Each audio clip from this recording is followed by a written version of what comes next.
कहानी हर्षवर्धन की।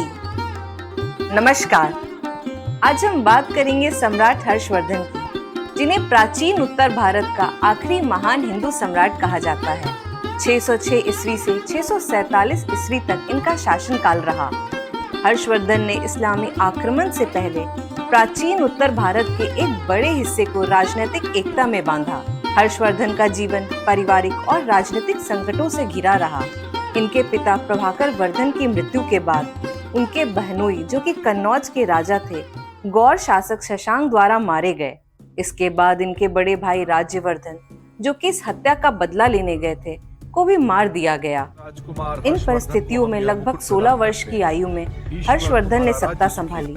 सबसे पहले उन्होंने अपनी बहन राजश्री को बचाया, फिर थानेसर और कन्नौज राज्य को मिलाकर अपने शासन का विस्तार किया। अपने चरम पर हर्षवर्धन का साम्राज्य आज के राजस्थान, गुजरात, पंजाब, उत्तर प्रदेश, बिहार, बंगाल और उड़ीसा तक फैला हुआ था। संपूर्ण उत्तर भारत में राज्य करने की वजह से इन्हें सकल उत्तर पथनाथ की उपाधि मिली। लेकिन दक्षिण दिशा में विस्तार करने की आकांक्षा नर्मदा नदी पर आकर रुक गई, जहां उनका सामना चालुक्य के राजा पुलकेशन से हुआ। यह संघर्ष भारतीय इतिहास के सबसे उल्लेखनीय राजनीति और सैन्य टकराव में गिना जाता है। हर्षवर्धन अपने शुरुआती जीवन में शिव और सूर्य के उपासक थे। बाद में वह बौद्ध धर्म के अनुयायी हुए। उन्होंने कन्नौज में एक विशाल धर्म सम्मेलन का आयोजन किया, जिसमें हर धर्म को मानने वाले लोगों को आमंत्रित किया गया।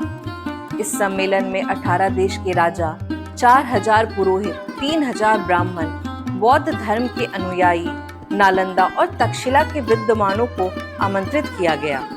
5 दिन तक चलने वाले इस सम्मेलन की अध्यक्षता भारत भ्रमण पर आए हुए चीनी विद्वान हुएनत्सांग ने की। हर 5 साल में हर्षवर्धन प्रयाग में सर्वस्व दान का आयोजन करते। इसमें वह अपने जमा धन, शाही वस्त्र और आभूषण तक दान में दे देते थे। हर्षवर्धन केवल एक कुशल शासक और योद्धा ही नहीं थे, बल्कि कला और साहित्य के संरक्षक भी थे। बाण भट्ट, मयूर भट्ट, भूषण भट्ट, आचार्य दंडित, मार्तंड दिवाकर और मंतुंगाचार्य जैसे विद्वान उनके दरबार के रत्न थे।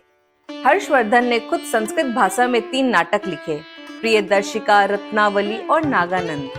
हर्षवर्धन के साम्राज्य की व्यापकता की पुष्टि कई साल पहले मुंबई के पास मिले एक नगारे के आकार का 50 किलो वजन वाले पत्थर से होती है, जिसपे हर्षवर्धन की नैतिकता से संबंधित संदेश अंकित है। सन 647 ईस्वी में हर्षवर्धन की मृत्यु के बाद कोई उत्तराधिकारी नहीं होने की वजह से हर्षवर्धन का साम्राज्य बिखर गया।